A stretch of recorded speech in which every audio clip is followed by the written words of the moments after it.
ప్రేమగల మా తండ్రి, నమ్మకమైన దేవా, జీవాధిపతి మీకు వందనములు. ఈ రాత్రికాల సమయంలో షిలోహులో ప్రభా సహోదరులముగా మీ సన్నిధికి రాగలగడానికి మీరు చూపిన సహాయం బట్టి మీకు వందనములు. తండ్రి ప్రభా, గడిచినటువంటి 3 నెలలు మీరు మమ్మల్ని కాపాడి భద్రపరిచి 4వ నెలలోనికి ప్రవేశపెట్టి తిరిగి ఈ దినం మాకు అనుగ్రహించినందుకు వందనములు. ఈ దినంలో చూడలేనటువంటి వారు ఎంతోమంది ఈ లోకయాత్ర ముగించిన వారుగా ఉన్నారు ప్రభా. వారికంటే మీద మంచివారం, మన గొప్పవారం మన భూమి మీద సజీవులుగా ఉంచలేదు, కానీ కేవలం ఉచితమైన కృపను బట్టి మీరు మమ్మల్ని జ్ఞాపకం చేసుకొని పాపంలో, శాపంలో, చీకటిలో నిత్య నాశనానికి సమీపస్తులైన మమ్మల్ని ప్రభా నిత్య అగ్నిగుండం నుంచి విడిపించి ప్రభా మరి తండ్రి మా కొరకే కలురుసులలో మీ ప్రశస్తమైన రక్తంను చిందించి చనిపోయి సమాధి చేయబడి 3వ దినమున తిరిగి లేచినందుకే మీ కొందనములు.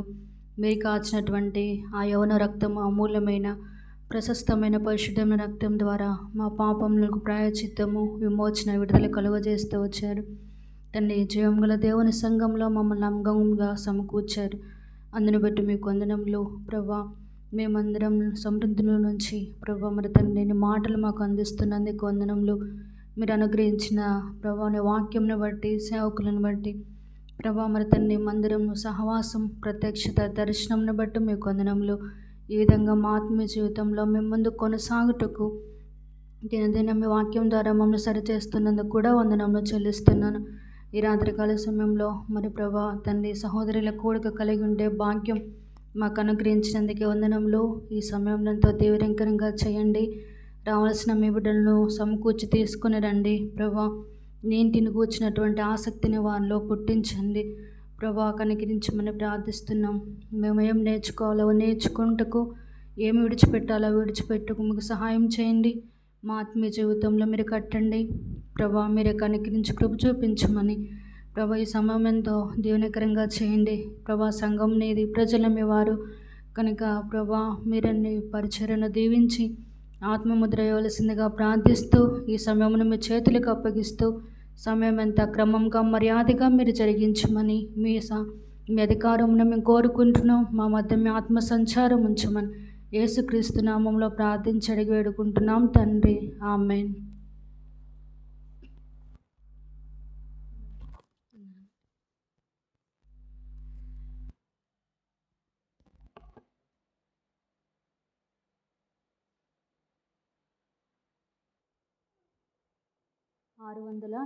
పాట సంఖ్య 604.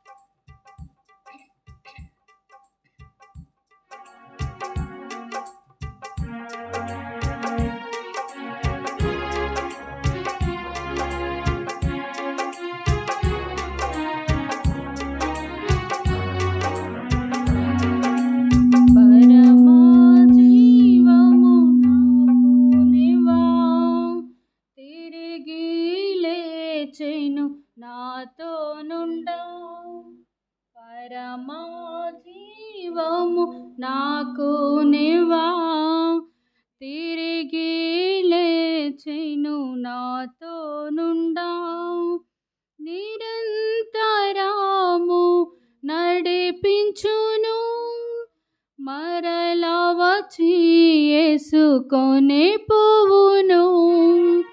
నిరంతరము నడిపించును, మరలా వచ్చి యేసుకొని పోవును. యేసు చాలును, యేసు చాలును, ఏ సమయమైనా ఏ స్థితికైనా నా జీవితము యేసు చాలును. సాతాను శోధన అధికమైన సంభాషిలక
తనయ క్రీస్తునాథుండు అనే పాట పాడుతున్నాం.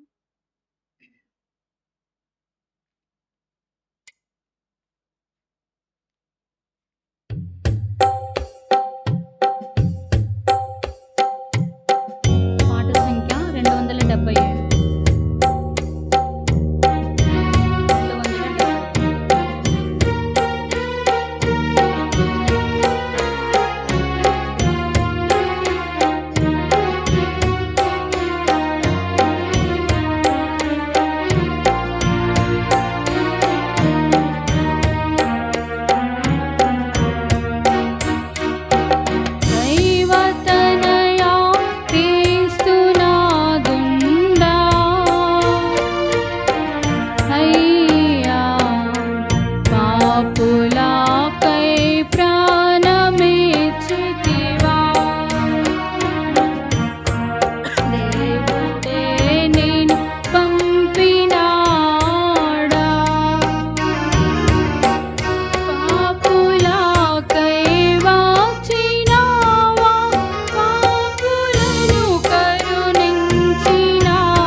శ్రీకాంత్ గాయములను పాట పాడుకుందాం. పాట సంఖ్య 167.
బైబిల్ పల్లవి పాడుకుందాం.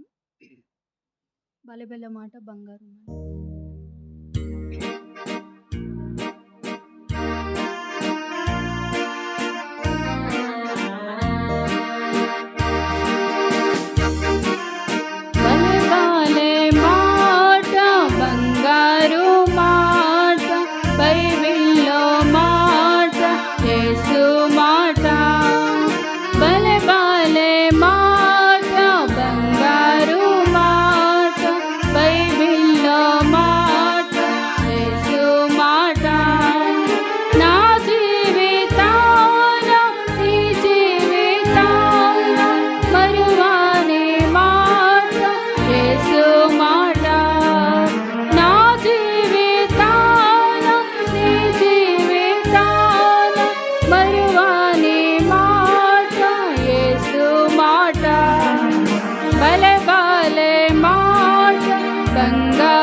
రోమపత్రిక 8వ అధ్యాయము.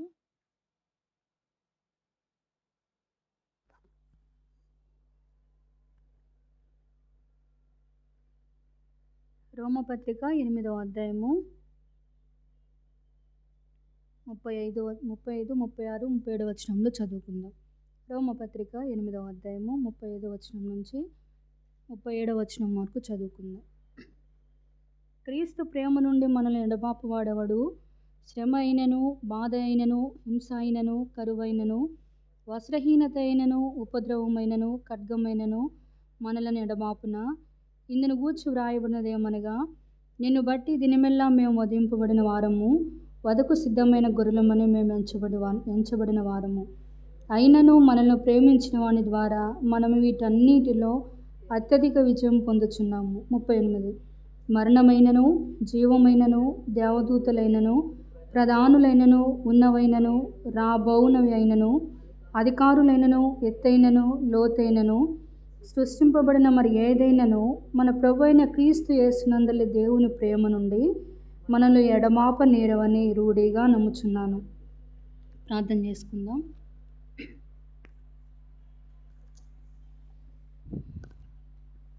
ప్రేమగల మా తండ్రి, నమ్మకమైన దేవా, వాగ్దానం ఇచ్చి నెరవేర్చే దేవా, అబద్ధం ఆడనేరని తండ్రి, నిన్న నేడు ఒకే రీతిగా ఉన్నటువంటి దేవుడవు, మారని మార్పు చెందని దేవా, మీ ప్రేమ ఎంతో గొప్పది ప్రభా. అగపే ప్రేమ మీది, శాశ్వతమైన ప్రేమతో మమ్మల్ని ప్రేమిస్తూ విడవక మా ఎడల కృప చూపిస్తున్నందుకే మీ కొందనంలో చెల్లిస్తున్నాను. ఇటువంటి ప్రేమను మేము పొందగలిగే కృపనిచ్చావయ్యా, మీ కొందనములు. నిజంగా ఈ ప్రేమ నుంచి ఏది కూడా మమ్మల్ని ఎడబాపనేరదు. అటువంటి గొప్ప ప్రేమ మీరు మా మీద చూపించి ప్రభా, మరి తండ్రి, మా కొరకే మీరు శిలువ యాగము చేయబడి మా కొరకే చనిపోయి తిరిగి లేచడం ద్వారా మీరు మాకు అనుగ్రహించినటువంటి ఈ గొప్ప రక్షణను బట్టి, రక్షణ ఆనందంను బట్టి మీ కొందనంలో చెల్లిస్తున్నాను. తిరిగి రాత్రికాల సమయంలో దేవా, రక్షించబడినటువంటి మేము ప్రభా, మరి తండ్రి, జ్ఞానవంతులమై తండ్రి మా ఇంటిని మేము కట్టుకొనుటకు, మా సంఘములను మా కుటుంబంలో కట్టుకుంటకు ప్రభా, నీ వాక్యం మాకు ఎంతైనా అవసరం కనుక నీ వాక్యం రెండంచుల ఖడ్గం తండ్రి, రెండంచులు కలిగిన ఖడ్గం కనుక ప్రభా, మరి తండ్రి, నీ వాక్యము ద్వారా మా హృదయంలో పరిశోధించండి ప్రభా. మా హృదయంలో ఉన్నటువంటి ప్రతి తలంపును తండ్రి ప్రభా, మరి తండ్రి, మీ వాక్యం చేత ప్రభా మమ్మల్ని సరిచేస్తూ మీరే మమ్మల్ని గద్దించమని ప్రార్థిస్తున్నాను. తను నిలబడుతున్నటువంటి నాతో మీరు మాట్లాడండి. ఇక్కడ చేరవచ్చిన బిడ్డలకు ఏ మాటలు అవసరమో వారితో కూడా మీరు మాట్లాడమని ప్రార్థన చేస్తున్నాను. సహాయం చేయండి. ఈ దినం వరకు వ్యక్తిగతంగా నేను చేసినటువంటి నా పాపములు, నా దోషములను నీ శిలువ రక్తం చేత ప్రభా, మరి తండ్రి, నేను ప్రభా, మరి తండ్రి కడిగి నన్ను పరిశుద్ధపరచమని మీ సందులో ఒప్పుకుంటున్నాను. కనికరించండి. నిలబడుతున్న నీ దాసురాలను నేను ఇటు పరిచర్యకు అపాత్రురాలని ప్రభా తండ్రి నీ సందులో ఒప్పుకుంటున్నాను. బలహీనరాల్ని, నా శరీరం ముందు ఏది కూడా మంచిది నివసింపదని నేను ఎరుగుదును కనుక ప్రభా, నా బలహీనతను మీరు తొలగించి మీరు నన్ను పరిశుద్ధపరిచి పావనపరచమని నీకు ప్రభా యజమానుడు వాడుకున్న అర్హమైన పాత్రగా నన్ను వాడుకోవాల్సిందిగా ప్రార్థిస్తూ యేసుక్రీస్తు నామంలో ప్రార్థించడి వేడుకుంటున్నాను తండ్రి, ఆమేన్.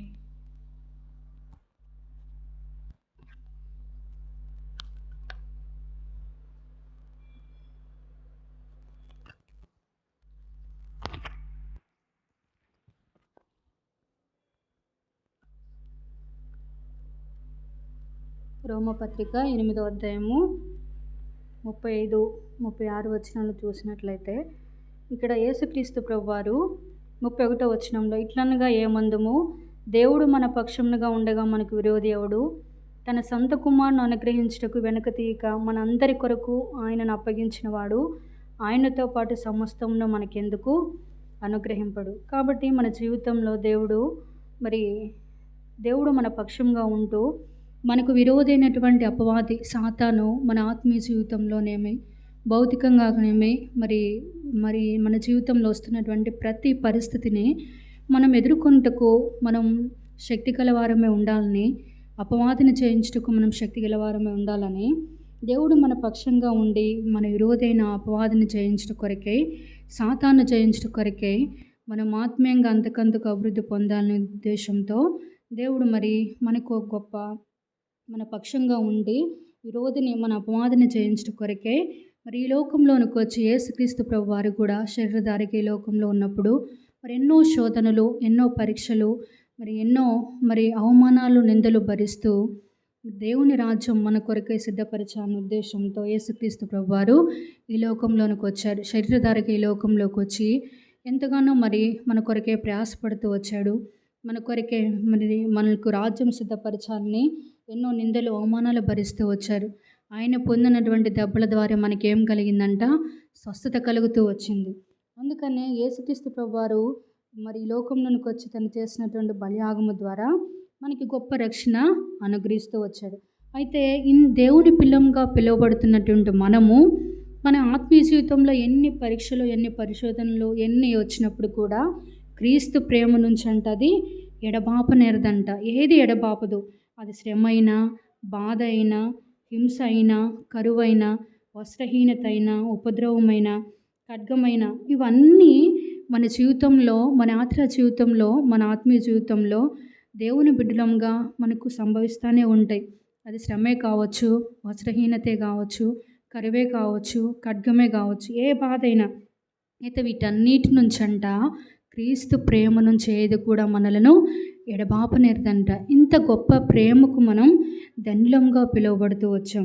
కాబట్టి వీటన్నిటిలో యేసుక్రీస్తు ప్రభువారు ఏ విధంగా వదకు తేయబడినటువంటి గొర్రెపిల్లగా ఈ లోకంలోనికి వచ్చి మౌనంగా బొచ్చు కత్తిరించి వాని దగ్గర మౌనంగా ఏ విధంగా ఉంటూ వచ్చాడో, వదకు తేయబడుతూ వచ్చాడో, మనం కూడా వధించబడినటువంటి గొర్రెపిల్లల వలె మనం కూడా ఉండాలని యేసుక్రీస్తు ప్రభువారు ఇష్టపడుతూ ఉన్నాడు.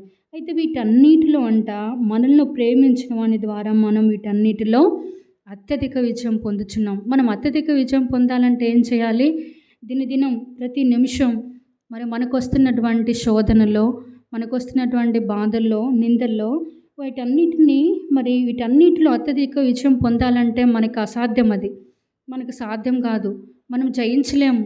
మన శరీరాన్ని మనం జయించలేము. మన చూపు ద్వారా ఈ లోకాన్ని మనం జయించలేము. మనకు వస్తున్నటువంటి శ్రమల ద్వారా మన అత్యధిక విజయాన్ని మనం పొందలేము. కానీ కేవలం ఎవరి ద్వారా మనల్ని ప్రేమించిన వాని ద్వారా మనము వీటన్నిటిలో అత్యధిక విజయం పొందుచున్నామంట. కాబట్టి యేసుక్రీస్తు ప్రభువారు మనల్ని ప్రేమించాడు కాబట్టి, మన కొరకు ప్రాణం పెట్టి సమాధి చేయబడి 3వ దినంన తిరిగి లేచినాడు కాబట్టి ఆయన ప్రేమకు మనం బద్ధులమై ఉన్నాం. క్రీస్తు ప్రేమ మనలను బలవంతం చేయుచున్నది. ఆ ప్రేమనే అగపే ప్రేమ, ఆ శాశ్వతమైనటువంటి ప్రేమను దేవుడు మన మీద చూపించాడు కనుక ఈ దినము వరకు మనకు వస్తున్నటువంటి మన ఆత్మీయ జీవితంలో వస్తున్నటువంటి ప్రతి పరిస్థితుల్లో ఆయన ప్రేమ ద్వారానే మనం వీటన్నిటిలో అత్యధిక విజయం పొందుచున్నాం. చూడండి, ఒక శోధనే మన జీవితంలో సంభవించవచ్చు, లేకపోతే ఒక శ్రమే మన జీవితంలో సంభవించవచ్చు. ఏదైనా భరించలేనటువంటి శోధన మన జీవితంలో వచ్చినప్పుడు, ప్రభా ఇంకా చాలు, ఈ పరిస్థితి నాకొద్దు, నేను ఎదుర్కోలేను అనేటువంటి ప్రశ్న మన జీవితంలో సంభవించినవి ఎన్నో ఉండొచ్చు.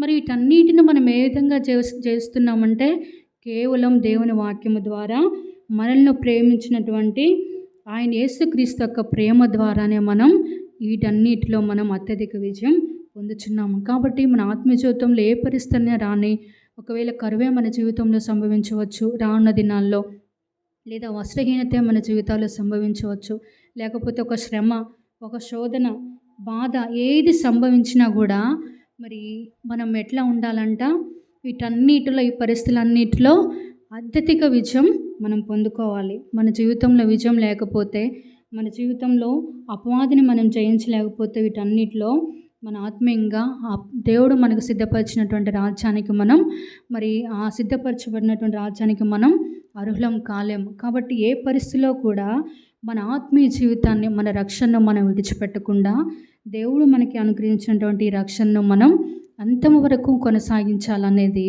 మరి రోమాపత్రికలో రాయబడినటువంటి ఉద్దేశం.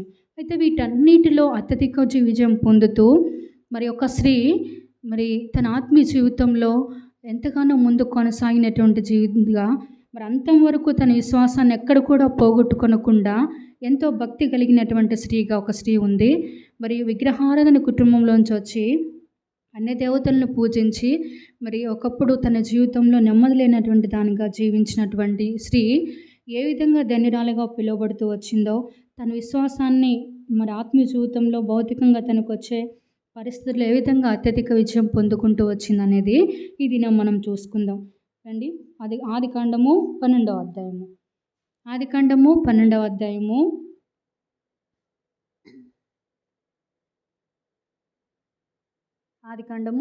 అధ్యాయము 12 నుంచి 5 వచనాలు చదువుకుందాం. యెహోవా, నీవు లేచి నీ దేశం నుండి, నీ బంధువుల యొద్ద నుండి, నీ తండ్రి ఇంటి నుండి బయలుదేరి నేను నీకు చూపించి దేశంలోకి వెళ్ళము. 2వ వచనం. నిన్ను గొప్ప జనముగా చేసి నిన్ను ఆశీర్వదించి నీ నామమును గొప్ప చేయుదును. నీవు ఆశీర్వాదముగా నుందువు. నిన్ను ఆశీర్వదించు వారిని ఆశీర్వదించేదను, నిన్ను దూషించు వారిని శపించేదను.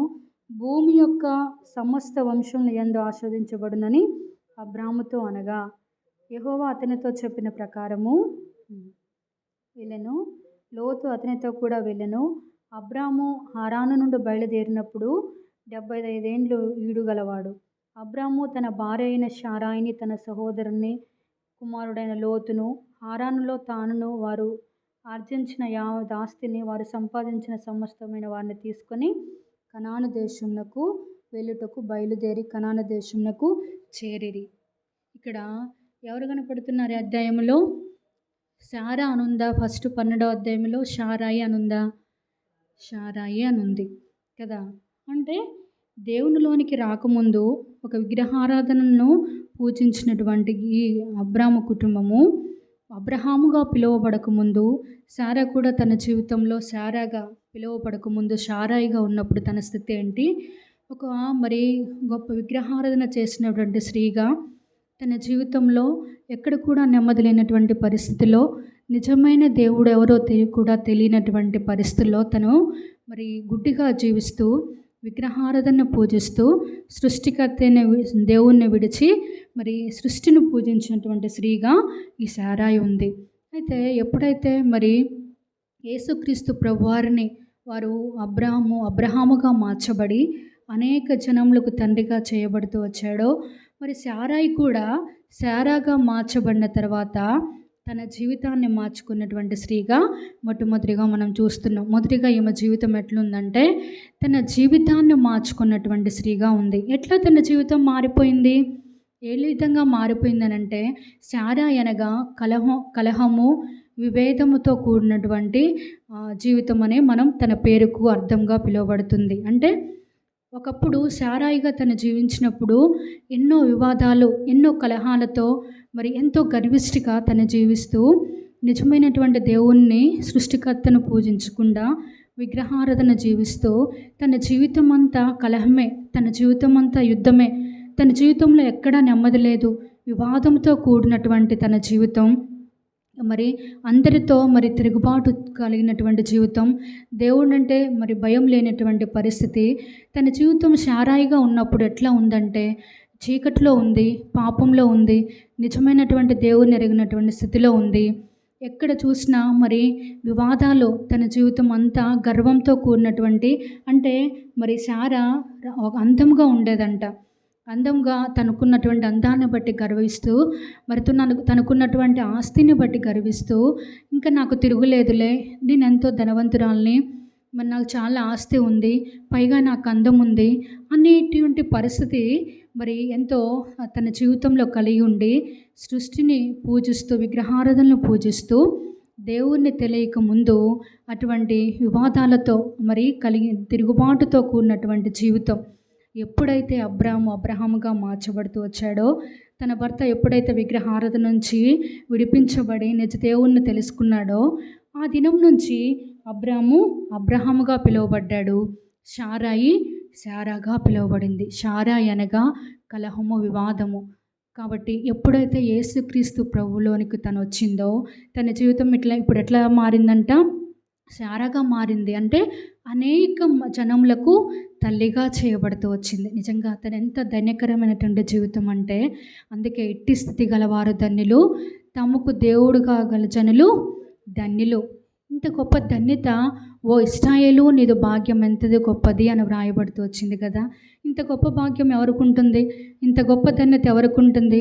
నిజమైనటువంటి యేసుక్రీస్తు వారి యొక్క కల్వరి ప్రేమను ఆమె పొందుకుంటూ వచ్చింది. ఒకప్పుడు తెలీదు, యేసుక్రీస్తు వారి యొక్క ప్రేమ తెలీదు, ఆయన ఓర్పు తెలీదు, ఆయన మరి ఎవరు ఆమెకి తెలీదు. కానీ ఒకప్పుడు చీకటిలో ఉంది.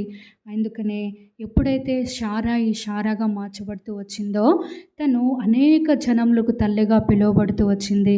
ఇప్పుడు అంటారు, ఒకప్పుడు శారా ఎంత గర్విష్ఠిదో, ఎంత వివాదాలు తెచ్చిపెట్టేదో, ఎంత కలహాలతో ఉండేదో, ఎంత తిరుగుబాటు చేసేదో. ఆమె జీవితం సరిగా లేదు, ఆమె జీవితం సరిగా సాక్షిగా, ఆమెకు ఒక సాక్ష్యం లేదు అని చెప్పబడినటువంటి ప్రజలే, అటువంటి ప్రజలకే ఏమేం చేయబడుతూ వచ్చింది? తల్లిగా చేయబడుతుంది. ఒక్కరికా తల్లి, ఇద్దరికా తల్లి, అనేక జనములకు తల్లిగా చేయబడుతూ వచ్చింది. అబ్రాము అనేక జనములకు, విశ్వాసులకు తండ్రిగా పిలువబడుతూ వచ్చాడు. శారా అనగా రాజకుమారి. చూడండి, మరి శారాయిగా ఉన్నప్పుడు తన జీవితం బాగుందా? శారాగా ఉన్నప్పుడు తన జీవితం బాగుందా అంటే, శారాయిగా ఉన్నప్పుడు తన జీవితం మరి సరైనదిగా లేదు. తనకు సాక్ష్యం లేదు, చీకటిలో ఉంది, పాపంలో ఉంది, ఎంతో గర్వంతో ఉంది. ఎప్పుడైతే తన జీవితాన్ని మార్చుకొని యేసుక్రీస్తు ప్రభువులోకి వచ్చిందో, రాజకుమారిగా, అంటే ఇంకా తనకున్న స్థితి మారిపోయింది. తనకున్నటువంటి వైభవం, తనకున్నటువంటి మరి మంచి స్థానం ఏంటంటే రాజకుమారిగా చేయబడుతూ వచ్చింది. నిజంగా ఎంతో గొప్ప వైభవాన్ని తను పొందుకుంటూ వచ్చింది. తన జీవితంలో ఇంకా చీకటికి స్థానం లేదు, తన జీవితంలో విగ్రహారాధనకి స్థానం లేదు, తన జీవితంలో పాపమునకు స్థానం లేదు. తను ఇంకా అనేక మందికి తల్లిగా ఉండి, అనేకులను ప్రోత్సహిస్తూ, దేవుణ్ణి రాజ్యము కొరకే సిద్ధపరుస్తూ, ఆమె గొప్ప వెలుగుగా మరి అనేకులకు తల్లిగా చేయబడుతూ వచ్చింది. ఈ శారాయి తన జీవితాన్ని మార్చుకుంటూ ద్వారా శారగా చేయబడి దేవుణ్ణి వెంబడించినటువంటి స్త్రీగా ఉంది. కాబట్టి మనం కూడా, మన స్థితి కూడా ఒకప్పుడు ఎలా ఉంది?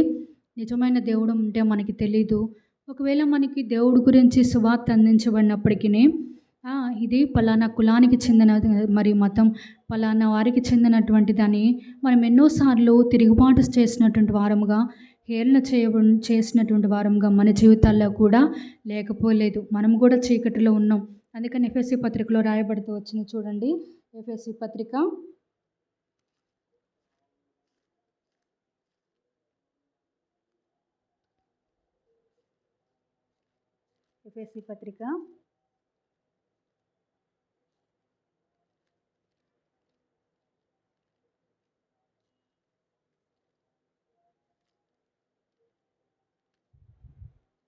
ఇప్పుడు చీకటిలో ఉన్నారు, ఇప్పుడు వెలుగులోనికి పిలువబడుతూ వచ్చారు అనేది ఉంటే చూడండి.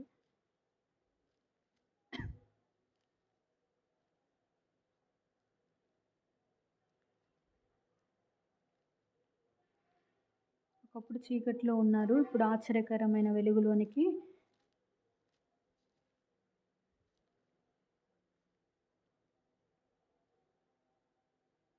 5వ అధ్యాయం అనుకుంటా, చూడండి.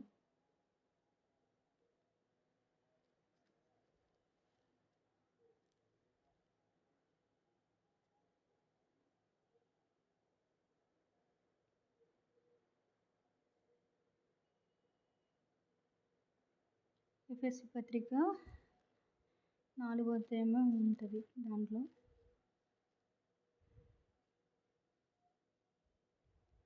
మునుపు మీరు చీకటిలో ఉన్నారు, ఇప్పుడైతే ఆశ్చర్యకరమైన వెలుగులోనికి మీరు నడిపింపబడితిరి. ఒకప్పుడు మనం ఎక్కడున్నామంట? చీకటిలో ఉన్నాం. ఒకప్పుడు ఎక్కడున్నాం? మరి పాపంలో ఉన్నాం. అటువంటి భయంకరమైనటువంటి చీకటి నుంచి విడిపించడం కొరకే యేసుక్రీస్తు ప్రభువారు ఈ లోకంలోనికి వచ్చారు. ఈ లోకంలోకి వచ్చి తను చేసినటువంటి బలియాగము ద్వారా, ఆయన కాచినటువంటి రక్తం ద్వారా మన పాపములకు ప్రాయశ్చిత్తం, విమోచన, విడుదల కలుగుతూ వచ్చింది. ఇప్పుడు మన జీవితం కూడా ఒకప్పుడు ఉన్నటువంటి జీవితం మార్చబడి మనం ప్రాచీన స్వభావమును విడిచిపెట్టి నూతన స్వభావం ధరించుకున్నటువంటి వారమై క్రీస్తును ధరించుకున్నటువంటి అనుభవంలోనికి మనం మరి చేయబడుతూ వచ్చాం. ఒకప్పుడు మన స్థితి కూడా అంతే. ఒకప్పుడు మనం కూడా తిరుగుబాటుదారులమే. ఒకప్పుడు మనం కూడా మెడవంచిన స్వభావం కలిగిన వారమే. ఒకప్పుడు మనలో కూడా అహంకారం, గర్వంతో కూడినటువంటి జీవితమే. మనకు సాక్ష్యం లేనటువంటి వారంగా ఈ లోకంలో అందరి చేత మనం ద్వేషించబడి మనం నిత్య నాశనానికి సమీపస్తులుగా ఉన్న మనలను, మన ప్రాచీన స్వభావంను తీసివేసి యేసుక్రీస్తు ప్రభువారు మనకు నూతన స్వభావం కలుగజేస్తూ వచ్చాడు. కాబట్టి శారాయి జీవితంలో ఎప్పుడైతే మరి విగ్రహారాధన విడిచిపెట్టిందో, నిజమైన దేవుణ్ణి తెలుసుకుందో, శారాగా మార్చబడి తను మరి తన జీవితాన్ని మార్చుకోవడం ద్వారా గొప్ప అత్యధిక విజయాన్ని తన జీవితంలో పొందుకుంటూ వచ్చింది. రెండవదిగా ఆదికాండము 12వ అధ్యాయము ఇదే 12వ వచనంలో చూడండి. ఐగుప్తీయులు 12వ అధ్యాయము 12వ వచనంలో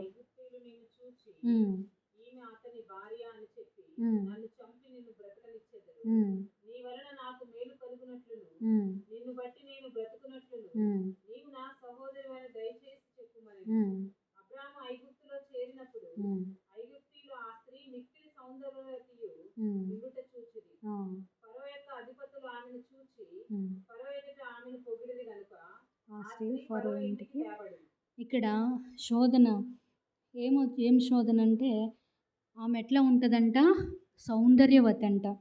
ఆమె అందాన్ని చూసంట ఫరో దగ్గర మరి అధిపతులు ఆమెను చూసి ఫరో ఎదుట పొగిడినప్పుడు అప్పుడు అబ్రహాము మరి అక్కడికి రాకముందే ఒక షరతు పెట్టాడు.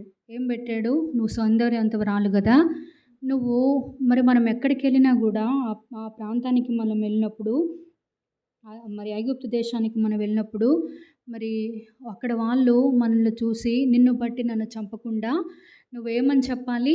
నువ్వు నాకు చెల్లివని చెప్పమన్నాడంట అబ్రహాము. అయితే ఆ విధంగా మరి తన జీవితంలో మరి అబ్రహాముకి ఏదైతే తను మరి చెప్తూ వచ్చిందో సరే అని అక్కడే వారు ఒప్పందం కలిగి ఉంటూ వచ్చారో, మరి అయినప్పటికీ కూడా ఐగుప్తులంట ఆమెను చూసి, ఆమె సౌందర్యంగా ఉండటం చూసి వచ్చి ఫరో ఎదుట పొగిడినప్పుడు ఫరో ఇంటికంట శారా తేయబడుతూ వచ్చింది. అయితే ఇక్కడ ఎట్లా ఉందంటే ఆమె అందం చాలా అందంగా ఉండేదంట, చాలా సౌందర్యవంతురాలంట శారా. అయితే తన అందాన్ని బట్టి, తన సౌందర్యాన్ని బట్టి మరి తను ఒక శోధనకు గురవుతూ వచ్చింది. కానీ అక్కడ యేసుక్రీస్తు ప్రభువారు అక్కడ అనుమతి ఇవ్వాల. ఎందుకంటే ఆమె శారాయిగా ఉండి తన జీవితాన్ని మార్చుకొని శారాగా మార్చబడింది. ఇంకా ఆమె మీద అధికారం లేదు కాబట్టి అందుకనే ఆమెను ముట్టడానికి ఫరోకి అధికారం లేకుండా యేసుక్రీస్తు ప్రభువారు ఏం చేశాడంటే ఫరో ఇంటి వారిని అందరినీ మరి ఎంతో కష్టపెడుతూ వచ్చాడు శారాని బట్టి. అప్పుడు మరి తిరిగి మరి శారా తన ఇంటికి తేబడుతూ వచ్చింది. ఫరో తెలుసుకున్నాడు వారు భార్యాభర్తలు మరి అన్న చెల్లెలు కాదనే విషయాన్ని తెలుసుకొని యేసుక్రీస్తు ప్రభువారు మరి ఫరో ఇంటిని చాలా కష్టాలతో, చాలా బాధలతో ఇబ్బంది పెట్టినప్పుడు తిరిగి తన ఇంటికి తాను తేబడుతూ వచ్చింది. అందము అనంటే ఇక్కడ తన జీవితం ఎట్లా ఉందంటే అందంగా ఉంది. ఈ అందమే ఆత్మీయమైనటువంటి అందం మనము కలిగి ఉండాలి. అంటే తన అందాన్ని బట్టి తను గర్వపడలేదు, తన సౌందర్యాన్ని బట్టి తను గర్వపడలేదు. కానీ మరి మనం భౌతికంగా దీన్ని ఎట్లా చూడాలంటే అందం మోసకరము, సౌందర్యం ఇవద్దమని ఉంది కదా. మరి ఏంటి అందం అంటే ఆత్మీయమైనటువంటి అందం కలిగి ఉండాలి. ఏదో భౌతికంగా మనం అన్ని ధరించుకున్నాంలే, లేకపోతే మనం చాలా అందంగా ఉన్నాము, చాలా చక్కగా ఉన్నాము, మరి ఏ లోపం లేనటువంటి వారంగా ఉన్నాము, నేను ఎంత అందంగా ఉన్నానో అనే విషయంలో మరి శారా ఎక్కడ కూడా గర్వపడలేదు. కానీ మరి తను అందాన్ని బట్టి ఫరో ఇంటికి తేయబడినప్పుడు కూడా తను యేసుక్రీస్తు ప్రభువారు మరి అనుమతి ఇవ్వలేదు. అయితే ఇక్కడ ఆత్మీయంగా మనం చూసినట్లయితే మనం ఆత్మీయమైనటువంటి సౌందర్యం మనం కలిగి ఉండాలి. అందుకనే పేతురు రాసిన పత్రికలో ఉంటుంది చూడండి. 1 పేతురు 1వ అధ్యాయము 23వ వచనం.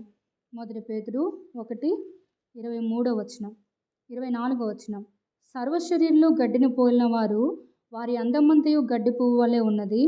గడ్డి ఎండును, దాని పువ్వును రాలును, అయితే ప్రభు వాక్యం ఎల్లప్పుడూ నిలుచును. ఎట్లా ఉందంట?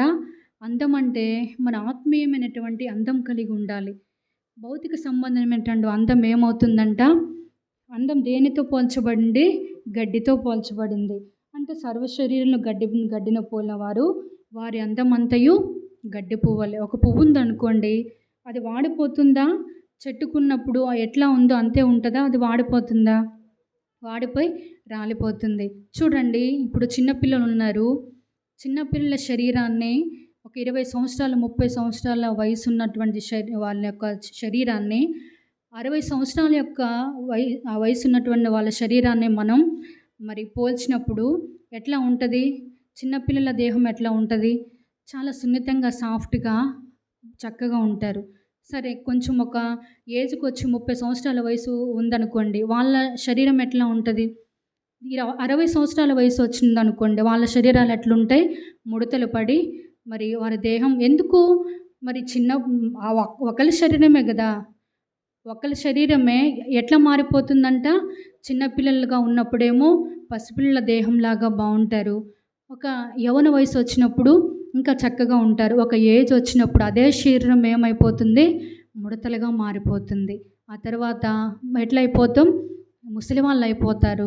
అందుకని అందం విషయంలో ఎక్కడ కూడా మనం మరి గర్వపడే పరిస్థితి మన జీవితంలో రాకూడదు. కానీ అందం అంటే ఇక్కడ చాలా అందంగా ఉంది కరెక్టే, కానీ మన ఆత్మీయంగా మనం చూసినట్లయితే మన భౌతిక సంబంధమైనటువంటి అందాన్ని మనం చూసుకోకూడదు. కానీ మరి ఎప్పటికీ నిలిచి ఉండేది ఏంటది?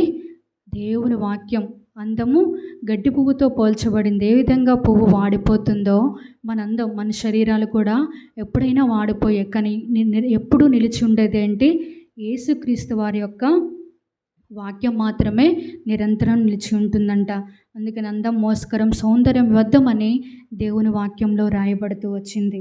అయితే మరి ఇక్కడ మరి సామెతల్లో కూడా రాయబడుతూ వచ్చింది 11:22వ వచనంలో, వివేకం లేని సుందర స్త్రీ పంది ముక్కునున్న బంగారు కమ్మి వంటిదంట.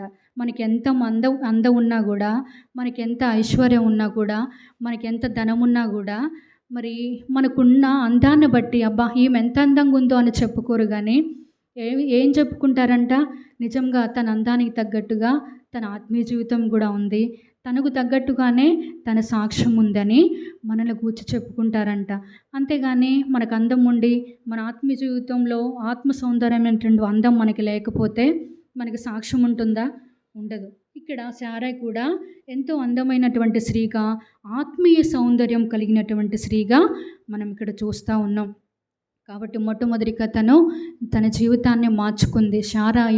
అయిన తను శారాగా మార్చబడుతూ వచ్చింది. రెండవదిగా ఆత్మీయమైనటువంటి సౌందర్యం కలిగినటువంటి స్త్రీగా మనం చూస్తూ వచ్చాం. మూడవదిగా చూడండి, దేవుని ఆశ్రయించినటువంటి స్త్రీగా ఉంది. ఆతిథ్యం ఇచ్చిన స్త్రీగా ఉంది. చూడండి 18వ అధ్యాయము 6వ వచనంలో, అబ్రహాము గుడారంలో ఉన్న శారా ఎద్దుకు త్వరగా వెళ్ళి, నీవు త్వరపడి 3 మానికల మెత్తని పిండి తెచ్చి పిసికి రొట్టెలు చేయమని చెప్పెను. మరియు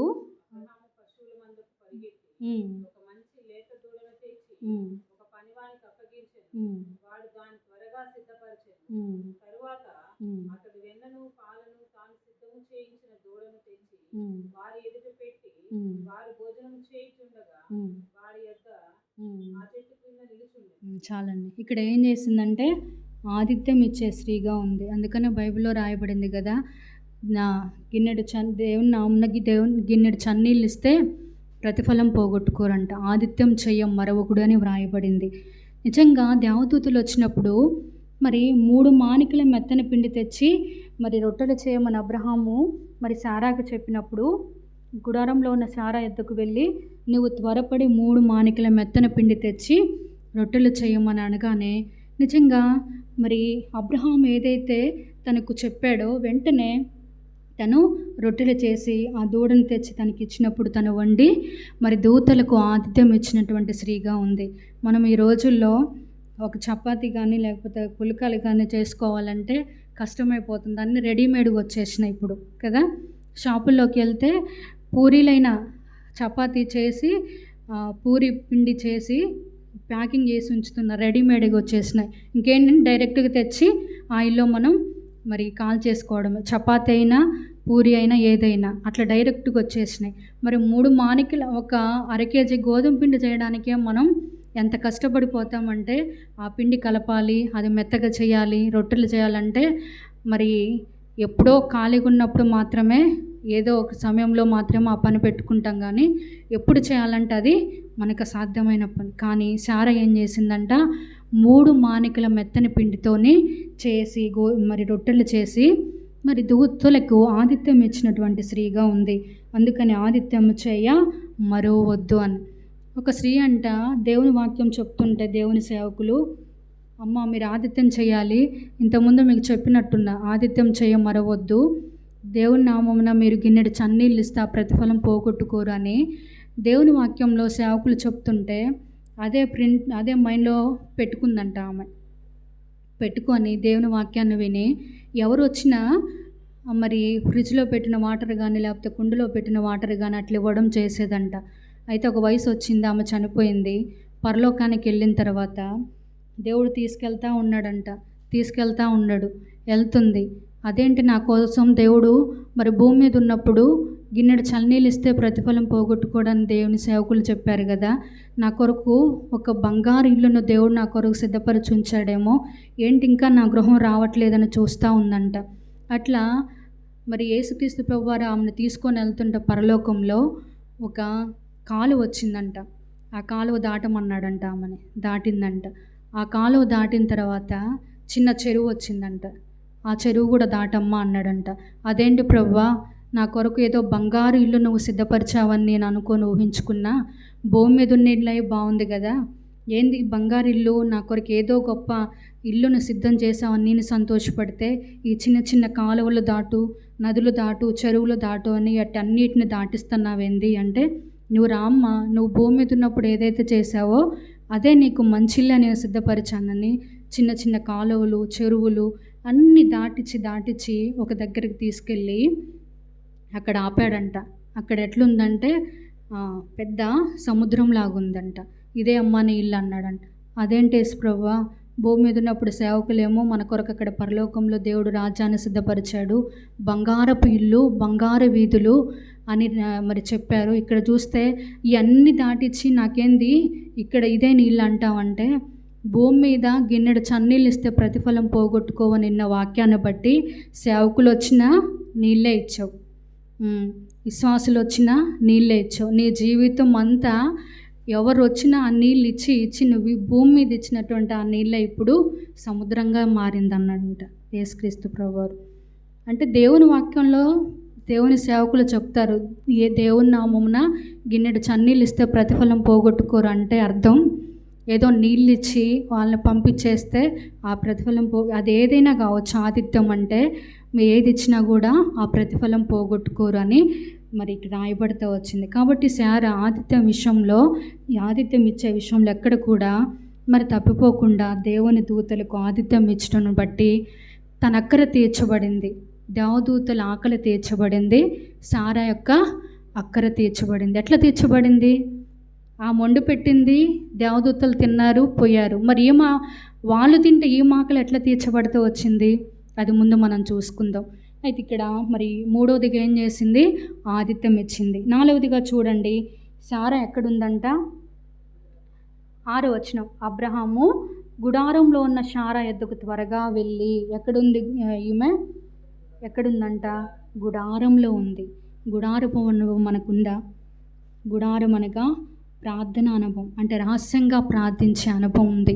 ఆ గుడారంలో ఉండి మరి ఆమె ఎంతగా రహస్యంగా ప్రార్థించిందో మనకు తెలియదు, కానీ మరి ఒక భర్త వెనక భార్య విజయం ఉంటుందనే దానికి అర్థం మరి అబ్రహాము కూడా అంత ఆశీర్వదించబడ్డానికి, అంత ఆస్తి కలిగి ఉండడానికి, అన్ని పశువులు మరి దాసీలు కలిగి ఉండడానికి ఎవరి ప్రార్థన ఉందంట? శారా యొక్క ప్రార్థన ఉంది. గుడారం అనగా మరి ప్రార్థనా జీవితానికి సాదృశ్యంగా మనం చూస్తున్నాం. అందుకనే విలాపవాక్యంలో రాయబడింది కదా, నీవు లేచి రేయి మొదటి చావున్న నీ పసిపిల్లల నిమిత్తమై ప్రార్థన చేయడి. అంటే దేవునితో సహవాసం కలిగి ఉండే అనుభవం గుడారంలో ఉండి, అంటే గుడారం అనగా ప్రార్థన జీవితం. నువ్వు ఎక్కడుంటున్నా సరే, నువ్వు గుడారంలో ఉంటున్నావా, లేకపోతే గృహంలో ఉంటున్నావా, లేకపోతే మందిరంలో ఉంటున్నావా, నువ్వు ఎక్కడున్నా సరే గుడారపు అనుభవం అనేది కలిగి ఉండటం మరెంతో దేవునికి ఇష్టమైనటువంటి కార్యం. గుడారం అనగా ప్రార్థన జీవితం. రహస్యమందు చూచున్న నీ తండ్రికి నువ్వు ప్రార్థన చేయవలను. రేయి మొదటి జామున లేచి మనం ప్రార్థించే మన ప్రార్థనే, మన కన్నీరే మరి యేసుక్రీస్తు ప్రభువారి దగ్గరికి చేరి మరి పరలోకం నుంచి దేవుడు మనకు జవాబు అనగా దేవునితో సహవాసం కలిగి ఉండే అనుభవం. మనం ఎంతవరకు దేవునితో సహవాసం కలిగి ఉంటున్నాం, ఎంతవరకు దేవునితో మనం ముచ్చటిస్తున్నాం. అందుకే మన సహవాసం దేవునితో సహవాసం చేసిన సమాధానము కలుగును, అలాగున నీకు మేలు కలుగును. మనం దేవునితో సహవాసం కలిగి ఉంటే మనకు మేలు కలుగుతుంది. కానీ ఈ దినాల్లో ఎవరితో సహవాసం కలిగి ఉంటున్నాం? ఫోన్లతో ఎక్కువ సహవాసం, లేకపోతే ఇరుగు పొరుగు వారితో ఎక్కువ సహవాసం, లేకపోతే ముసలమ్మ ముచ్చట్లకు వ్యర్థమైన వాటికి అవకాశం ఇచ్చి మరి మన సమయాన్నంతా దేవుడిచ్చినటువంటి సమయాన్ని దొంగిలించు దేవునికి ఇవ్వకుండా దొంగిలిస్తూ మన సహవాసం మరి ఇతరులతో ఎక్కువగా మనం టైం స్పెండ్ చేసే వారంగా ఉంటాం. కాదు కానీ మరి గుడారపు అనుభవం కలిగి గుడారంలో ఉండి శారా ఏ విధంగా ప్రార్థిస్తూ వచ్చిందో మనం కూడా గుడారం యొక్క అనుభవం కలిగి మరి ప్రార్థన దేవుని విషయంలో మరి మనకు అప్పగించినటువంటి సంఘం ఏమి, మనకు అప్పగించినటువంటి కుటుంబం ఏమి, మన పిల్లలు, మరి నశించిపోయే ఆత్మలు ఎన్నో దేశాల్లో మరి ఎన్నో హత్యలు మరి ఎన్నో మనం చూస్తున్నాం. ఈ దినాల్లో ఎంతోమంది భక్తులు హతసాక్షులుగా మారుతున్నారు, హతసాక్షులు అవుతున్నారు, ఎన్నో చూస్తున్నాం. వారందరి నిమిత్తం ప్రార్థించే భారం దేవుడు మన మీద ఉంచాడు. కాబట్టి గుడారపు అనుభవం అనేది మన జీవితంలో ఉన్నప్పుడు దేవుడు మనల్ని ఆస్వాదించేవాడిగా ఉండాలి. మన సహవాసం వేరే వారితో ఉండొద్దు, మన సహవాసం అవివాదితో ఉండొద్దు. అందుకని అవ్వ ఏం చేసింది?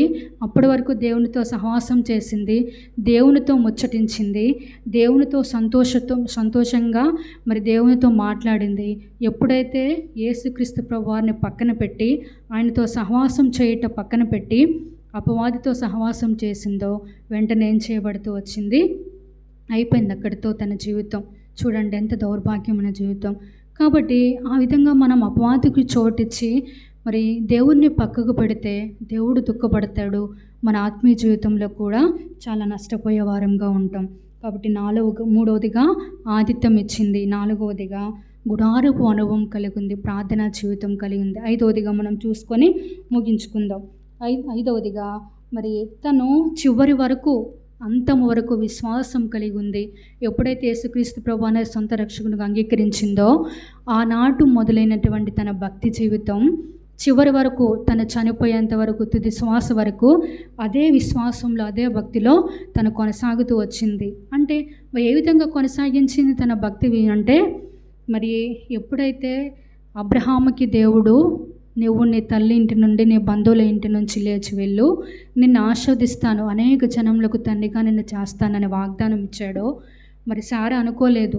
నీకు కదా వాగ్దానం ఇచ్చింది, నీకు కదా దేవుడు నీతో మాట్లాడింది, నాతో మాట్లాడలేదు కదా, నాకు వాగ్దానం ఇవ్వలేదు కదా, నీతో ఎటుపడితే అటు రావడానికి నేను మనిషిని అనిందా?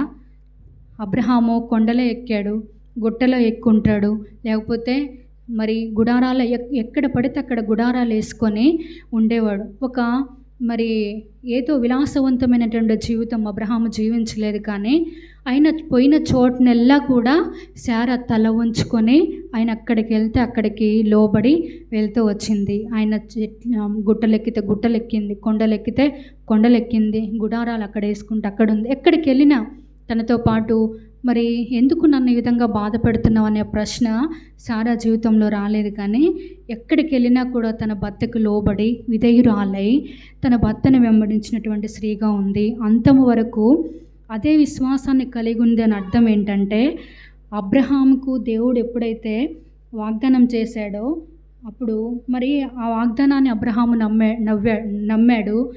అదే వాగ్దానం శారా కూడా నమ్మింది. కానీ నవ్వింది, ఒక సందర్భంలో నవ్వింది, కానీ వాగ్దాన పుత్రుని పొందుకుంది. ఎట్లా? నిజంగా అసాధ్యం ఆ పని, ఆ కార్యం అసాధ్యమైనటువంటి కార్యం. తన శరీరం అంట మృతతుల్యం అయిపోయింది. మరి తను గర్భం దాల్చడానికి కూడా అవకాశం లేనటువంటి పరిస్థితిలో మృతతుల్యమైనటువంటి ఆమె శరీరంలో నుంచి ఎవరు వచ్చారు? ఇస్సాకు వచ్చాడు. చూడండి, 90 సంవత్సరాల వయసులో కూడా ఆ విశ్వాసాన్ని తను పోగొట్టుకోకుండా మరి శారా మరి ఇస్సాకును పొందుకుంటూ వచ్చింది. అందుకని ఇస్సాకు అనగా అర్థం ఏంటి? నవ్వు. ఎన్ని సంవత్సరాలకి నవ్వు వచ్చింది అబ్రహాం శారాలకి? ఎన్ని సంవత్సరాలకి? 90 సంవత్సరాలకి. చూడండి, 21వ అధ్యాయము 2వ వచనం. ఎట్లనగా దేవుడు అబ్రహాముతో చెప్పిన నిర్ణయ కాలంలో శారా గర్భవతి అయి అతని ముసలితనం ముందు అతనికి కుమారుని కనెను. 4వ వచనం. మరియు దేవుడు అబ్రహాముకు ఆజ్ఞాపించిన ప్రకారము అతడు 8 దినముల వాడై ఇస్సాకు తన కుమారునికి 8 దినముల వాడైన ఇస్సాకు అను తన కుమారునికి సున్నతి చేసెను. అబ్రహాము కుమారుడైన ఇస్సాకు అతనికి పుట్టినప్పుడు అతడు 100 ఏండ్ల వాడు. చూడండి, మృతతుల్యమైనటువంటి తన శరీరంలో నుంచి ఎవరు వచ్చారు? ఇస్సాకు వచ్చారు. అది సాధ్యమేనా? నిజంగా మరి శారా నవ్వడంలో తప్పు ఉందంటారా? మరి ఆమె తప్పు చేసినట్ట, లేకపోతే ఆమె నవ్వడంలో అర్థం ఉందంటారా? కానీ నవ్వింది. కానీ ఎప్పుడైతే దేవుని దగ్గర తను సరి చేసుకుందో, మరి అబ్రహాంకి ఇచ్చినటువంటి వాగ్దానం మీద తన విశ్వాసం ఉంచిందో, ఆ వయసులో కూడా మృతతుల్యమైనటువంటి తన దేహంలో నుంచి, తన శరీరంలోంచి ఇస్సాకు రావడాన్ని బట్టి వారిలో ఉన్నటువంటి దుఃఖం పోయింది, వారిలో ఉన్నటువంటి నిట్టూర్పు పోయింది, బాధ పోయింది. ఏమొచ్చింది? నవ్వు వచ్చింది. చూడండి, ఏ వయసులో వచ్చింది నవ్వు? తను వారు యవ్వనంలో ఉన్నప్పుడు, మరి అందంగా ఉన్నప్పుడు, వారన్నీ సమృద్ధిగా కలిగి ఉన్నప్పుడు నవ్వు రాలేదు. వారికి అన్ని సుఖభోగాలు, భాగభోగ్యాలు, సంపద అన్నీ ఉండి వారు అనుభవించగలిగే మరి సంపాదన ఉంది, వాళ్ళు అనుభవించగలిగినటువంటి వయసు ఉంది, అన్నీ ఉన్నప్పుడు వారికి నవ్వు రాలేదు. ఎప్పుడు వచ్చింది? ముసలితనంలో వారికి నవ్వు వచ్చింది. అనుకోవచ్చు కదా, ప్రభువా ఈ వయసులో ఇచ్చావు, పెంచి పోషించేంత ఓపిక, మరి ఆరోగ్యం మాకు లేవు, ఈ బిడ్డను ఏం చేయాలి ప్రభు అన్నారా? ఒకటి నమ్మారు. ఏంటది? దేవుని వాగ్దానం నమ్మారు. ఇచ్చిన దేవుడు పోషించడానికి కూడా శక్తినిస్తాడు. సముద్రుడు అనేటువంటి వాగ్దానాన్ని మరి శారా అబ్రహాము నమ్ముతూ వచ్చారు. కాబట్టి ఆ వయసులో కూడా మరి శారా విశ్వాసాన్ని కోల్పోకుండా ఎంతో భక్తి కలిగినటువంటి స్త్రీగా తన జీవితాన్ని సంపూర్తి చేసినట్లుగా మనం చూస్తూ వచ్చాం. కాబట్టి ఈ 5 అంతుల అనుభవం మరి శారా జీవితంలో ఏ విధంగా కలిగి ఉంటూ వచ్చిందో మనం కూడా మన జీవితాన్ని మనం మార్చుకున్నాం. దేవుడు మనల్ని రక్షించుకున్నాడు. చీకటిలోంచి ఆశ్చర్యకరమైన వెలుగులోనికి మనల్ని చేస్తూ వచ్చాడు. మనకు ఒక సంఘాన్ని ఇచ్చారు. ఈ సంఘంలో మన అంగములుగా ఉన్నాం. కాబట్టి మరి శారా వలె జీవితాలు మార్చబడినటువంటి మనం అనేక మంది జీవితాలను మార్చే ధన్యత మనకి ఇచ్చాడు. కాబట్టి శారా వలె మనం కూడా సాక్షిగా జీవించాలి. రెండవదిగా ఆత్మీయ సౌందర్యం కలిగినటువంటి వారమై మరి అంతకందుకు మన ఆత్మీయ జీవితాన్ని మనం మరి దేవునికి సమీపంగా వచ్చే వారంగా ఉండాలి. మూడవదిగా ఆతిథ్యం ఇచ్చినట్లుగా మనం కూడా అనేకులకు ఆతిథ్యం ఇచ్చే వారంగా ఉండాలి. గుడారపు యొక్క అనుభవం, ప్రార్థన జీవితం కలిగి ఉండాలి. విశ్వాసం కలిగినటువంటి స్త్రీలంగా మనం ఉన్నప్పుడు వీటన్నిటిలో మొట్టమొదటిగా మనం చదువుకున్నాం కదా, ఇవన్నీ 5 అనుభవాలు మనం కలిగి ఉంటే మనం ఏం చేయబడతామంట? అది మరణమైన, ఖడ్గమైన, శ్రమైన, శోధైన, ఉపద్రవమైన ఏది కూడా మనలను దేవుని ప్రేమ నుంచి ఎడబాపనేరదు. అయితే ఆయన ప్రేమించిన వాని ద్వారా మనం వీటన్నిటిలో అత్యధిక విజయం పొందుతున్నాం. నిజమా కదా? ఈ దినం వరకు కూడా మనము వీటన్నిటిలో అత్యధిక విజయాన్ని మనం పొందుకుంటూ మన ఆత్మీయ జీవితాన్ని కొనసాగిస్తున్నాం. శారా వలె ఎన్ని సంవత్సరాలు, 90 సంవత్సరాల వయసులో కూడా తన విశ్వాసాన్ని విడిచిపెట్టలేదు. దేవుడు మనకు ఆయుష్నిచ్చాడు. మనం ఎంతవరకు బ్రతుకుంటే అంతవరకు మన ఆత్మీయ జీవితాన్ని కొనసాగించాలి. విశ్వాసాన్ని విడిచిపెట్టకూడదు. మనకిచ్చినటువంటి రక్షణ విడిచిపెట్టకుండా ఎన్ని పరిస్థితులు వచ్చినా విజయాన్ని పొందినప్పుడు దేవుడు మన కొరకే మరి జీవ కిరీటాన్ని, నీతి కిరీటాన్ని మన కొరకు ఉంచుతాడనే సత్యాన్ని మనం మర్చిపోకుండా ఆత్మీయంగా మనం ఆయుధంగా మేలు పొందుదాం గాక. ప్రార్థన చేసుకుందాం.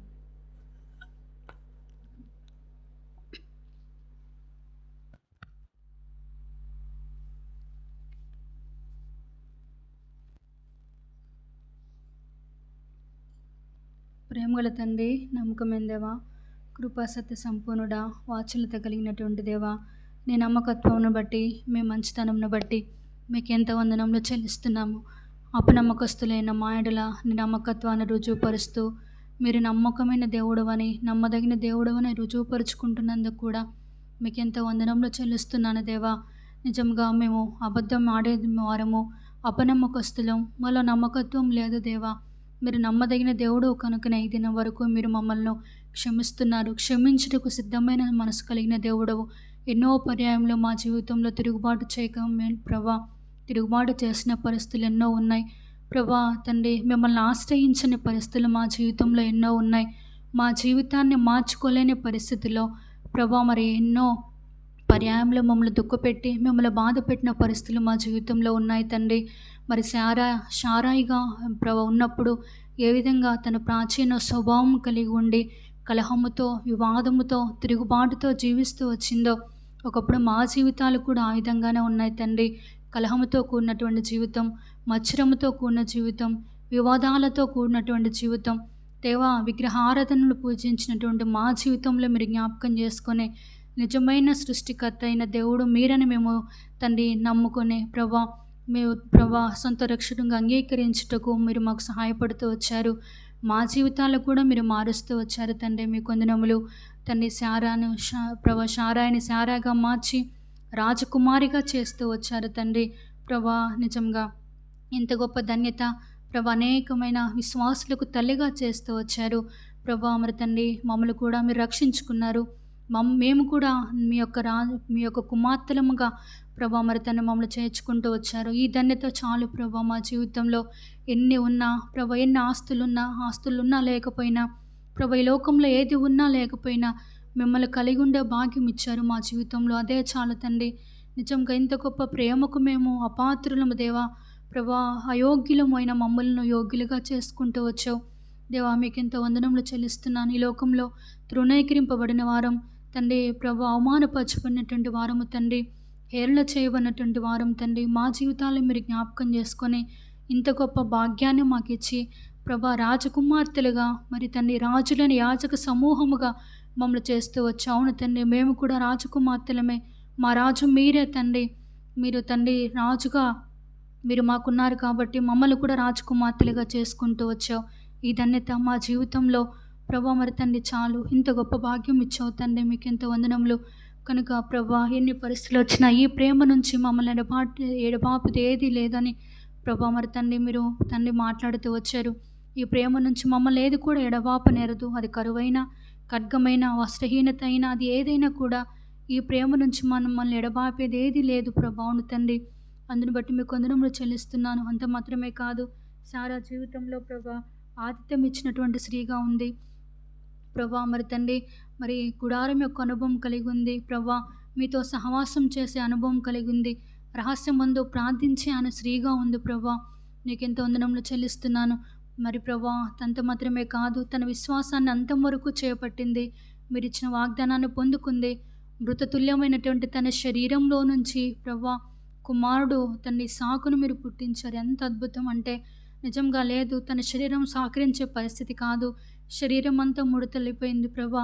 తన గర్భం కూడా బలహీనమైపోయింది. ఆమెలో నుంచి ఒక కుమారుడు రావడం అనేది ప్రభా మరి తండ్రి చరిత్రలో ఎక్కడ కూడా మరి ప్రభా మరి లేనటువంటి అసాధ్యమైనటువంటి కార్యాన్ని మీరు పరిచారు ప్రభా. తండ్రి నవ్వు నుంచారు. యవ్వనంలో లేదు నవ్వు, వారి యవ్వన కాలంలో ఉన్నప్పుడు లేదు ఆ సంతోషం తండ్రి. వారు ప్రభా మరి తన వృద్ధాపంలో ఆ నవ్వును కలుగు చేస్తూ వచ్చారు తండ్రి. మీకు ఎంత వందనములు. మీరు ఎప్పటికైనా ఆ వాగ్దానం నెరవేరుస్తారని నిరీక్షణ వారు కలిగి ఉంటూ వచ్చారు. అదే గొప్ప విశ్వాసం. ఆ విశ్వాసం ఈ దినాల్లో మాలో లేదు ప్రభా. అటువంటి భక్తి మాలో లేదు తండ్రి. మా ప్రభా, విశ్వాసం లేనటువంటి వారముగా మీకు అయిష్టముగా జీవిస్తున్నాం తండ్రి. అవిధేయులముగా జీవిస్తున్నాం. మా విధేయతను మీరు క్షమించండి. మా అసమర్థతను, మా చేతగాని తనమును ప్రభా మీరే క్షమించమని ప్రార్థిస్తున్నాం తండ్రి. విశ్వాసంలో ప్రభా మరి తండ్రి మేము ప్రభా బలహీనపడకుండా తండ్రి మీరు ఇచ్చిన వాగ్దానాన్ని నమ్ముకొని చేతి పట్టుకొని ముందు కొనసాగటం మాకు నేర్పించండి. అంత మాత్రమే కాదు ప్రభా, భర్తకు లోబడుతూ వచ్చింది ప్రభా. శారా మరి అబ్రహాంకు లోబడి యజమానుడని ప్రభా మరి పిలుస్తూ తనకు లోబడిందని పేతురు రాసిన పత్రికలో రాయబడుతూ వచ్చింది. అంత మాత్రమే కాదు ఆత్మీయ సౌందర్యం కలిగి ఉంది ప్రభా. తండ్రి అందము తండ్రి మరి గడ్డితో పోల్చబడుతూ వచ్చింది. అందం ప్రభా మరి రాలిపోతుంది, గడ్డి పువ్వుల వాడిపోతుంది, కానీ దేవుని వాక్యం నిత్యం నిలుచునని. కనుక దేవుని వాక్యాన్ని మా ఆత్మీయ జీవితంలో మేము అలవర్చుకుంటే ఆత్మీయమైనటువంటి సౌందర్యం మేము కలిగి ఉంటాం. కనుక ఆ విధంగా ఆత్మీయంగా మమ్మల్ని బలపరచమని ప్రార్థిస్తున్నాం. దేవా కనికరించి కృప చూపించండి. సారా జీవితంలో మేము కూడా అనేకమైనటువంటి తండ్రి ప్రభా ప్రజలకు అనేకమైనటువంటి వారికి తల్లులుగా మమ్మల్ని ప్రభా మీరు ఏర్పాటు చేసుకున్నారు. కనుక మీరు మమ్మల్ని నమ్మి మాకు అప్పగించినటువంటి ఈ బాధ్యతను మేము అంతం వరకు కొనసాగించడానికి మీరు మాకు సహాయపడమని ప్రార్థిస్తున్నాం. దేవా కనికరించండి, కృప చూపించండి. ప్రతి బలహీనతను మీరు దూరపరచమని ప్రార్థిస్తున్నాం. దేవా కనికరించండి ప్రభా. మేము ఎక్కడ బలహీనలం కాకుండానట్లుగా మీరే మమ్మల్ని బలపరచమని ప్రార్థిస్తున్నాం. చేయరు వచ్చినటువంటి మీ బిడ్డలందరినీ బట్టి వందనంలో విన్న వాక్యాన్ని మా హృదయాల్లో భద్రపరచండి.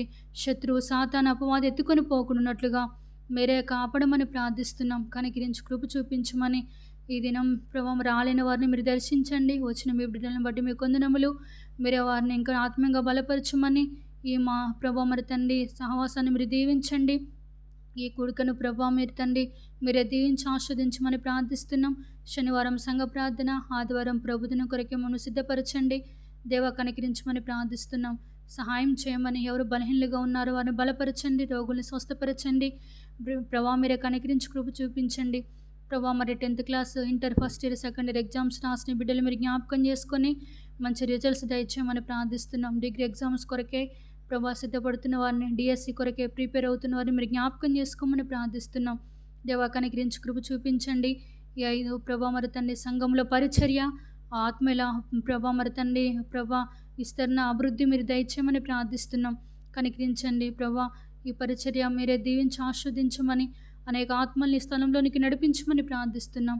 దేవా కనికరించి కృప చూపించండి. సంఘం మీది, పరిచర్య మీది, ప్రజల్ని వారు మీ సరక్తం ఇచ్చి సంపాదించినటువంటి సంఘము దేవా ఇది ప్రభా. పరిశుద్ధాత్మ కావాలి ఈ సంఘములపై ఉంచండి, సేవకులపై ఉంచండి ప్రభా. వారి ప్రయాణాల్లోనూ దేవా వారి పరిచర్యలో మీరు తోడయుండి మీరే కృప చూపించవలసిందిగా ప్రార్థిస్తున్నాం. దేవా కనికరించి కృప చూపించండి, సహాయం చేయమని ఈ రాత్రికాల సమయంలో మరి తండ్రి ఈ సమయంలో మీరు దీవెనకరంగా చేసి ప్రభా నీ కార్యాన్ని మీరు జరిగించుకున్నందుకు కూడా మీకు ఎంత వందనంలో చెల్లిస్తూ మీ బిడ్డలు తిరిగి వెళ్తున్నారు, క్షేమంగా తీసుకువెళ్ళండి. మీరు కనికరించి కృప చూపించమని ఇచ్చిన సమయం కొరకే మీకు ఎంత వందనంలో చెల్లిస్తూ యేసుక్రీస్తు యొక్క పరిశుద్ధమైన నామంలో ప్రార్థించి అడిగి వేడుకుంటున్నాం తండ్రి. ఆమెన్.